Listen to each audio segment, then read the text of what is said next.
So, there's been some news in the past week about the UK's Online Safety Act, and it's fucking stupid. And that's putting it politely. And there's also just batshit insane. The thing with this act is it's not going to change anything. It is going to change some things, obviously require verification, but the thing that it's trying to fix, it won't change as a result of it.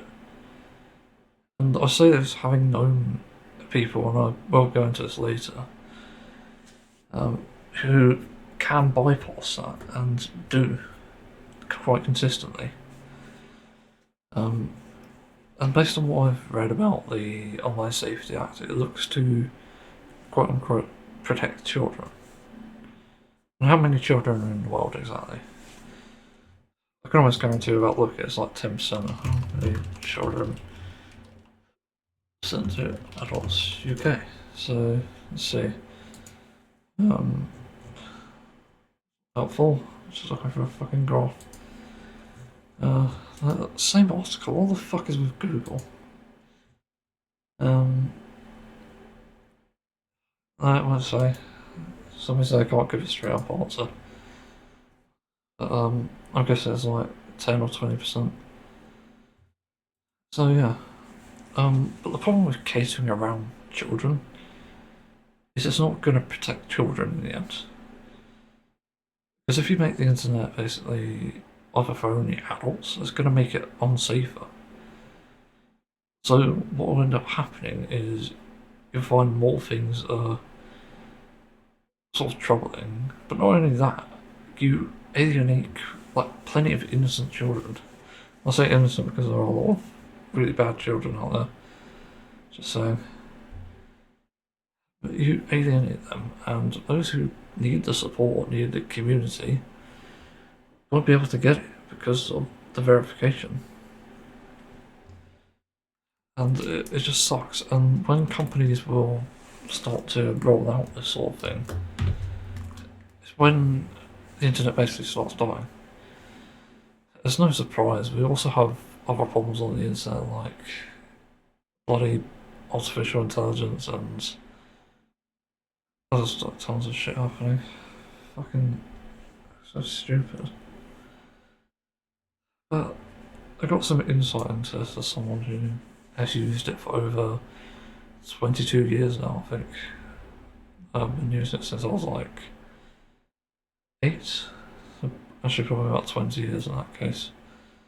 I wasn't using it like frequently, I used it to watch YouTube videos and that was it. Even up until college, I was always doing and playing games as well. And so that's the thing that without games, I wouldn't have had a happy childhood because games were keeping me together. And yes, I was playing games that weren't necessarily intended for my age group. And that's because a lot of games are shit. A lot of the ones for children anyway. You got some bangers, but you didn't always get that, and that specifically drew me away from those games. You know, even like Sonic Generations, for example, which I was gifted at Christmas once, didn't do it for me. On the other hand, a game like Saints Row, which is very much not child friendly, it further entertained me more than Sonic Generations ever did. So, in a sense, like lying about your age and stuff doesn't fucking mean a thing. Like, everyone's on an even playing ground here. And it's also going to pave the way for terrible games as well, because I imagine developers having to put age restrictions in as well will also be developing bad games. Not just because it takes up time, but because they're going to be designed for children and they can cut corners.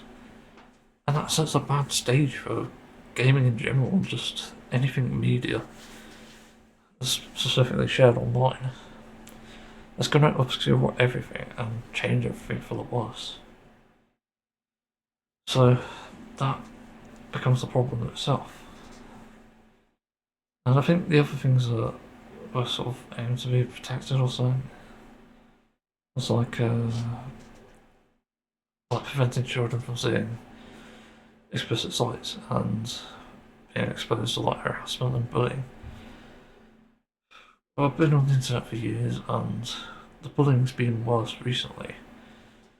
That's something I can be honest about, but I'm not sure what the cause of it is. And I think this is where you need professionals to actually step in and look into it. Not a fucking CEO, which apparently is the person who's engaging this face ID shit, who's pushing it. You need someone who's actually experienced and been in this industry for a long time. Or maybe not a long time, but even studied just recent events. Like, that's all we need. And finding the underlying cause of that would help. You know, for example, I used to play a game called Genshin Impact and Conquest Star, 2 games actually. They're promoted for 12 years and over, despite the fact it's got a lot of gambling. And the reason it has so much appeal for children and adults is because of the sexual content, because it is literally sexual content. And games don't really promote it as that, but it is literally designed that way. You've got very sort of scantily dressed women and like the breast bounce, like that's the thing that's actually happening in it. And it was designed in such a way to be revealing and attractive. And it even appeals to women, I think, if I'm not mistaken, because that's sort of what they enjoy. They enjoy seeing women look good? Question mark. That's what I got from it anyway, I could be wrong. I was born male, so I don't know. Yeah, like, that brings up a lot of questions. What the hell's going on here? Just put the island camera on. Yeah. Okay. Also, this is a multiplayer game for anyone wondering. If you're not familiar, it's Final Fantasy 14. Got the island camera on. Just to put some background on it. Yeah. But like, Genshin Impact and Honkai Star Rail, the primary problem, other than the obvious sexual content, is actually the fact that it promotes gambling and it has a terrible life service model. And it's like really bad for children because it takes up so much money to do, especially if you want every character that ever releases and becomes meta, the most effective tactic available. So what that means. And then that suddenly goes away and suddenly you've lost all that money and it's like, oh, that was a waste. And those games are designed like that on purpose, and if I had to pinpoint something that needs to be targeted rather than the entire internet, it's specific cases, like hire people to do this, hire someone to study it. Simple. It's not hard to do. And if someone was studying it, they'd quickly find out the roots of these issues. Look at TikTok, for example. I've never used it. I've seen clips from it, plenty. I use YouTube Shorts as well. I watch those a lot. But the reason that people are so addicted to that is because it's short form content that is easy to consume. It takes anywhere from like a few seconds to 3 minutes to watch. And that's not even like 1% of your day. So there's a reason why that appeals to people. And it's like quick and easy knowledge or dopamine. And the problem that you get with that is, one, the content isn't specialised or specific, so people who watch it like constantly and they even zombify themselves to it, they get random things and get a lot of like response from it essentially. But there's no limit to what they can watch, and that's really the issue here. If you can choose the content and then specify your watch time to like specific content creators, for example, or just a certain amount of random shorts that are not specialised, then you'd solve a problem. That should be the law around the world.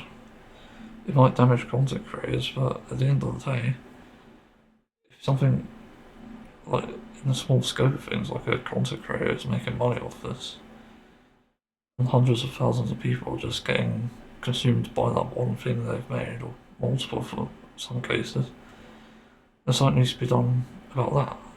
Not the content creators, but the platform. That's where the issue stems from. So you really need to control that, and the same with games. You really need to control games in order to get people to be calm on the internet and obviously less toxic, which is where a lot of the mentioned issues come from. And then if you look at like certain other games, I think you get a lot of toxicity in that from the fact it's a competitive game, like Overwatch, for example, or even a MOBA. I forgot what it's called, multiplayer online battle arena. There's plenty of toxicity in that all the time. And the only way you can fix that is by putting laws in place that address the problem.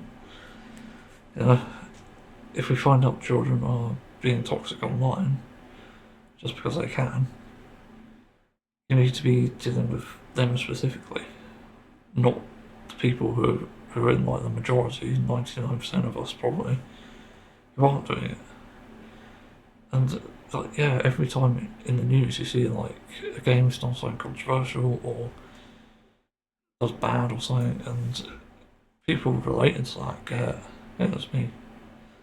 Okay. People related to that get deference, and often I think there is a thing that needs to be discussed about this on the internet, but it's not because of something that's gone wrong. And I don't think it's actually specifically people that mean to actually harm people. I think it's just a matter of people being trolls, and trolling is a massive problem on the internet, as it always has been. It's been worse in recent years, but it used to be very bad. It had the reality of like people like back in 2016, like Pyrocynical and Leafy's here. I think Leafy's here is the main example. They make content that like bullied kids, and it's like, why the fuck are we not going after these people? Why isn't there essentially like a bounty on them? Because they're very much doing harm. And if people can discover like where these terrible people are and confront them about it, I think the world could be probably a better place.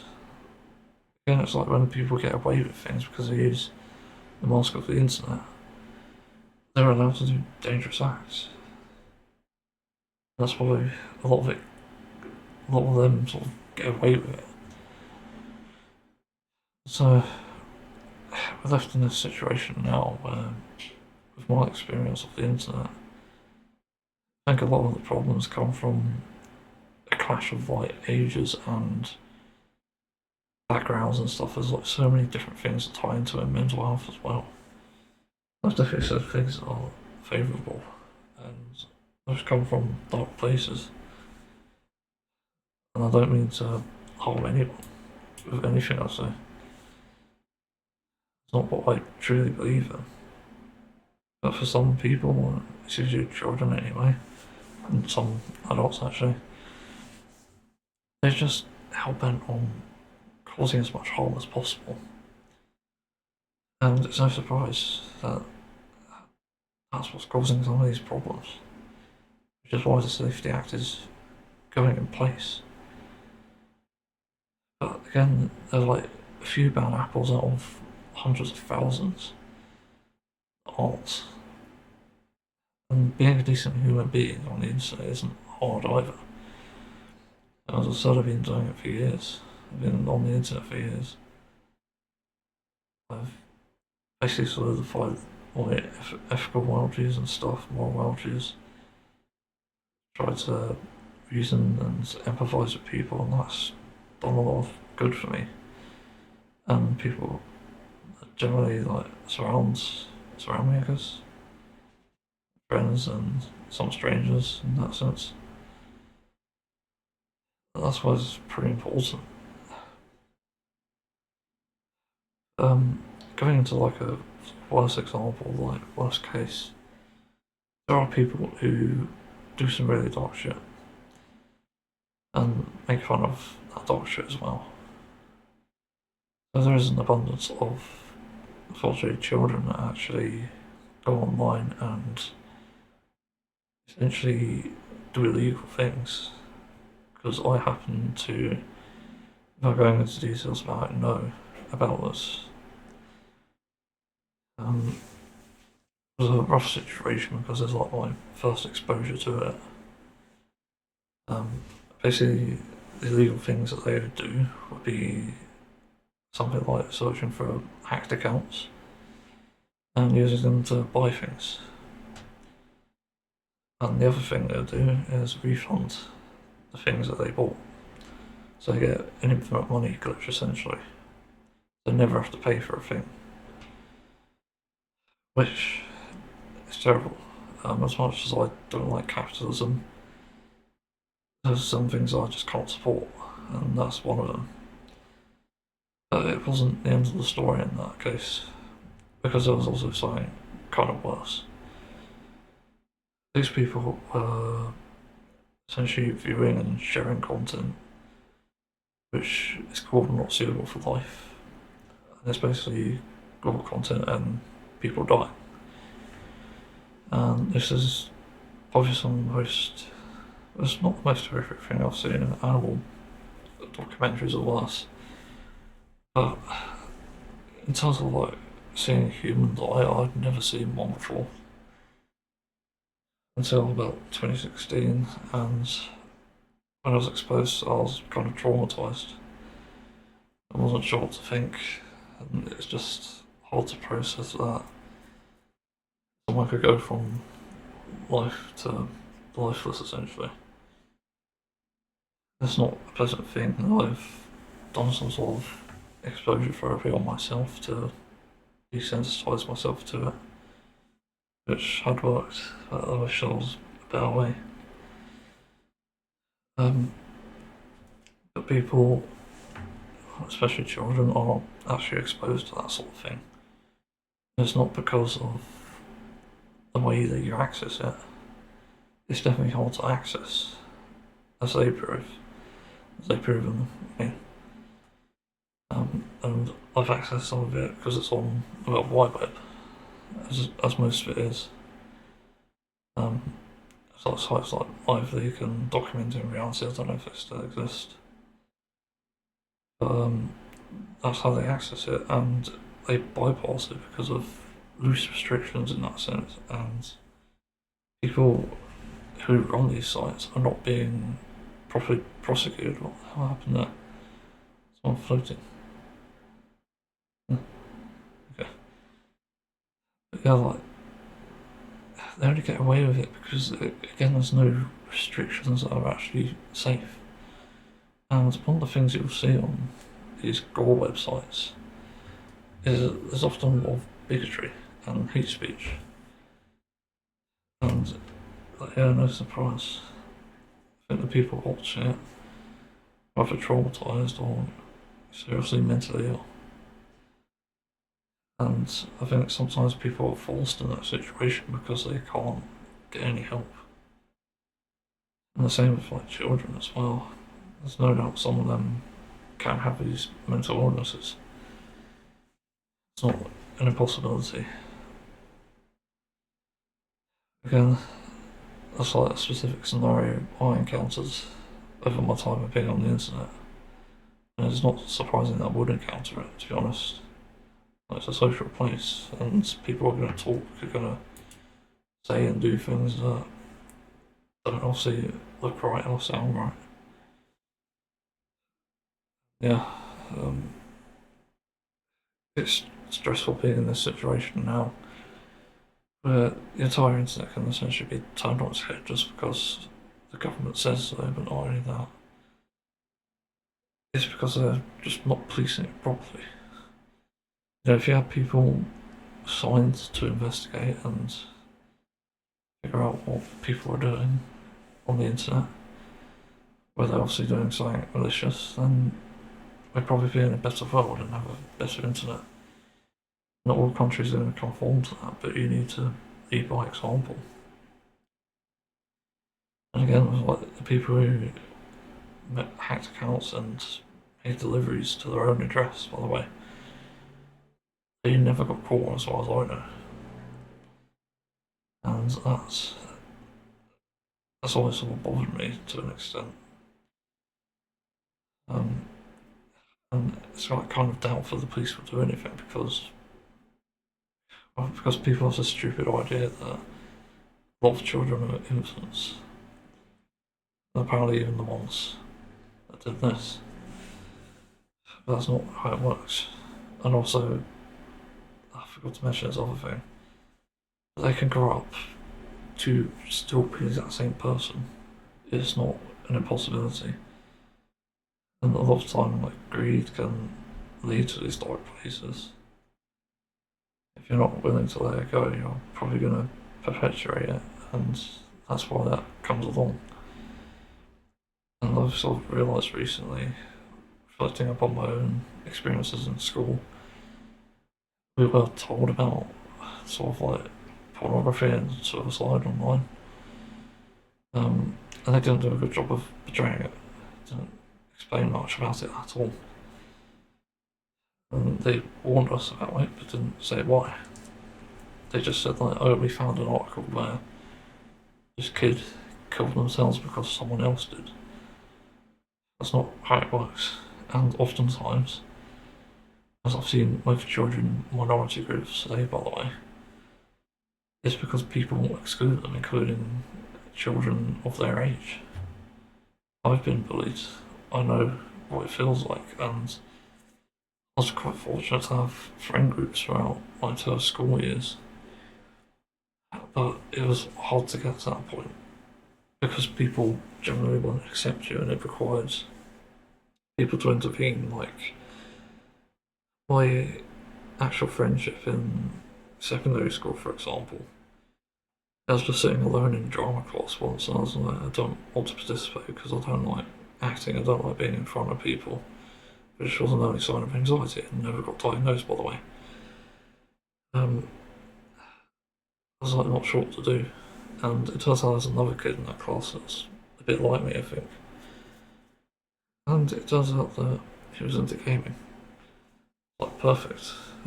Teaching assistant sort of pulled him over and we sort of started talking. Started talking about games and got along well from that. He sort of suggested games I could play, and ironically, sort of where I am today, like, he introduced me to Just Cause and Saints Row.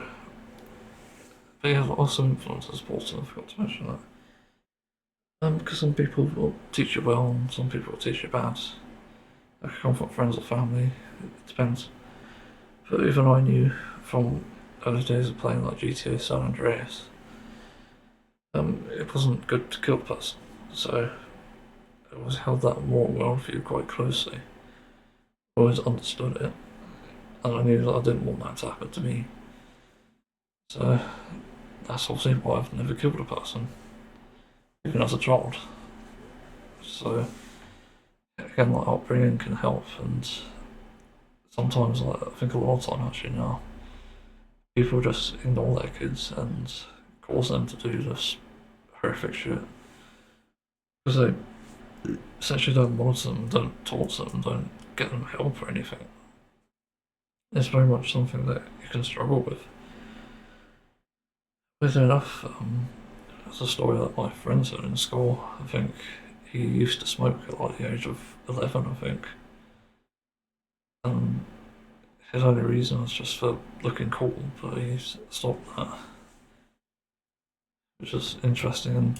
But then I met his parents as well at some point, and it seemed like they weren't the most caring parents, honestly. As if there's something off about them. The mother was okay, but the dad was a bit like. I remember the prom night when I came back in the car with obviously my friend and his dad. That was awkward as hell. Jesus. I think the guy was like ultra conservative as well. So that didn't sit right with me. I didn't have political beliefs back then, but he sort of reminded me of a really strict sort of dad type figure. But yeah, again, like upbringing matters. Where was I? Yeah, like parents ignore their children a lot as well, which is no doubt an issue, and that's probably what can cause a lot of this anyway. So yeah, like restricting content is just terrible in general. It's bad faith. It's not good. I don't like it. It affects more people than prevents the problems, and it's going to cause more problems as well. And the thing is, again, safer internet only comes about, I think, with proper policing of it, not verification. People who are smart enough are not going to verify legitimately. And I've already seen like a news article on gaming forums about people using a character model that's realistic to trick the Face ID.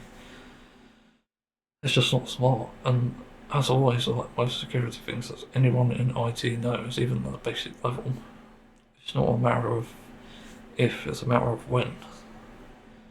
And all security is made to be broken, even those that we trust daily, like for all we know. One day you're like happily browsing Facebook, for example, but the next day your account is hacked along with billions of others. And so it's not surprising. Again, security is literally that, and there's no way to actually solidify it. You can only update it when, as and when it happens. And people who are smart enough to actually offer jobs like companies to people who understand security and do security breaches. And that's where another job opportunity comes in. So yeah, that's it. My thoughts on the Online Safety Act. I could very well be wrong about some things, but who knows? Interested to hear people's thoughts on it. Thanks for listening. See everyone another time.